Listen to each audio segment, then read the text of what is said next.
नमस्कार. आपण पाहत आहात अजिंक्य महाराष्ट्र न्यूज. पाहुयात काही ठळक आणि महत्त्वाच्या घडामोडी. हिंगोली जिल्ह्यातील सेनगाव तालुक्यात मौजे माझोड येथे रेणुका माता देवी उत्सव साजरा. हिंगोली जिल्ह्यातील सेनगाव तालुक्यातील मौजे माझोड येथे दरवर्षी नवरात्र उत्सवानिमित्त रेणुका माता देवीचा उत्सव मोठ्या भक्तिभावाने साजरा करण्यात येतो. यावर्षी सुद्धा नवरात्र काळात ग्रामस्थांसह परिसरातील भाविकांनी मोठ्या संख्येनं देवीचे दर्शन घेण्यासाठी उपस्थिती लावली. देवीच्या मंदिरात सकाळपासूनच कुमारी पूजन, देवी अर्चना, सप्तशती, पारायण, हवन यासारख्या धार्मिक विधी संपन्न झाले. मंदिर परिसर विद्युत रोषणाई आणि फुलांनी सजवण्यात आला होता.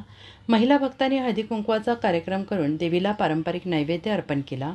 गावात तसेच परिसरात जागरण, गोंधळ, भजने, दांडिया, गरबा कार्यक्रम रंगले. ग्रामस्थांनी एकत्र येऊन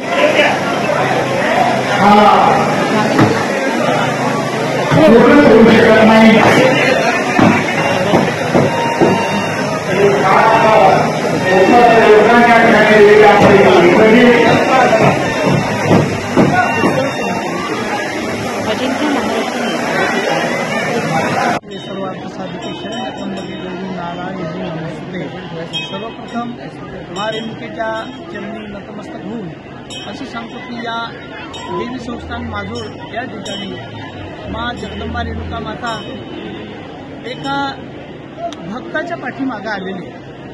तो भक्त म्हणजे इथं जवळ असणाऱ्या या मंदिराच्या डाव्या बाजूला गुगुळपिपरी नावाचं गाव आहे. तर त्या गुगुळपिपरी गावचा दाजीबा महाराज पांडे हा देवीचा भक्त होऊन गेलेला. त्या भक्ताची भक्ती जाणून भक्त हा दर महिन्याला माहूरची वारी करायचा. एका वारीला तो आजारी पडला, बिमार पडला आणि माहूरच्या जवळ जाऊन आमराईमध्ये तो झोपला. देवी त्याला प्रसन्न झाली, प्रगट झाली आणि त्याला उठवलं. हे भक्ता, आता तू माझ्याकडे येऊ नको. अरे तुझी भक्ती खूप झाली, गुण खूप झालेले, आता मीच तुझ्या घरी येणार आहे. म्हणून ती देवी आलेली 500-700 वर्षापूर्वीची कथा. आणि या ठिकाणी देवी भक्ताच्या पाठीमागे आली, सांगितलं बाबा मी तुझ्या पाठीमागे येणार आहे, पण तू समोर पहा, मागं पाहू नको. त्याला शंका आली, पाठीमागं पाहिलं, पण योग असे आले की या ठिकाणी ब्राह्मणाची जमीन माझोडकर भाविकांचं भाग्य उदयाला आलं. म्हणून देवी ब्राह्मणाच्याच शेतामध्ये थांबली आणि थांबून या ठिकाणी देवीचं प्रगटीकरण झालं. गावोगावी की देवी प्रगट झाली माँ रेणुका. अनेक लोकांनी त्याही कालावधीमध्ये आणि आस्थानावर या ठिकाणी उत्सव केला. आणि उत्सव हा तेव्हापासून चालू आहे. तर त्या उत्सवाला 500 वर्षाच्या अगोदरची गोष्ट आहे. 500-600 वर्षापूर्वी त्या दाजीबा महाराज पांडेचे 6 ते 7 पिढ्या होऊन गेल्या. असा तो कालखंड. तेव्हापासून या ठिकाणी माझोडचे भाविक या ठिकाणी देवीचे मंदिर, बाहेरगावचे पंचक्रोशीचे भाविक या ठिकाणी येऊन या मंदिराला अनेक भाविकांचं योगदान आहे. आणि या ठिकाणी विशेष सहकार्य बाहेरगावच्या भाविकांचं आहे. माझोडचे 4ही मंडळ या ठिकाणी देवीची नतमस्तक होऊन सेवा करतात. अशा पद्धतीनं असणारी ही सेवा चाललेली आहे.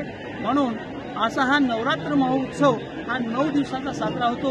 उद्या दसरा आहे. विजयादशमीच्या निमित्ताने या ठिकाणी शेवटची आरती होते. आणि या ठिकाणी या संस्थांवर कोजागिरी हा प्रसिद्ध कार्यक्रम आहे. संपूर्ण 2 ते 4ही जिल्ह्याचे लोक या आणि कार्तिक आपलं असणाऱ्या कोजागिरी पौर्णिमेला या ठिकाणी येतात.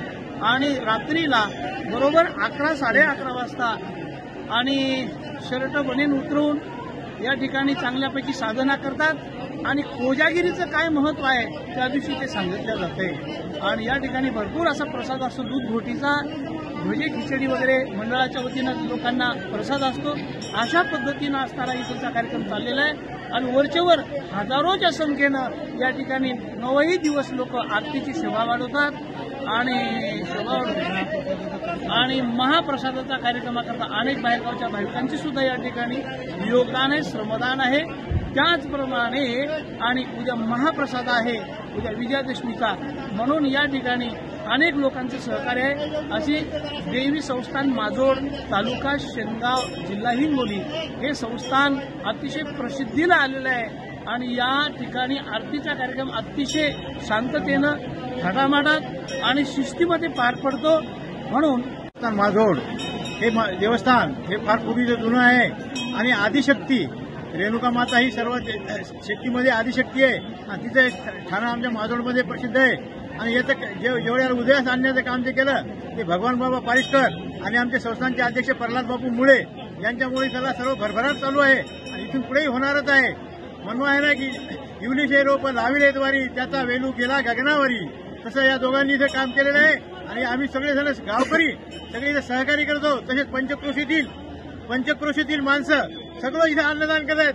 50,000 काय 51,000 असे लोक इथे देणगी देत आहेत आणि त्याच्या ज्या सगळ्या देणगीच्या माध्यमातून हा इथला विकास होत आहे. इथला कोणीही रुपया खात नाही आणि जर खाल्लं त्याचं बरं होत नाही. असं आमच्या देवीची ख्याती आहे आणि या सगळ्या कार्यक्रमाला पंचकोटी लोकांचा सर्वांचा सहभाग आहे. बस एवढे मुळे त्या लाईनीतील नागरिकांना प्रसाद द्यायचा लक्षात येत आहे याची सर्व नागोच्या तरुण मित्रमंडळांनी काळजी घ्यायची. काम चांगलं चालू आहे आणि असंच पुढे चाला. गडबड करू नका. आम्ही रात्रंदिवस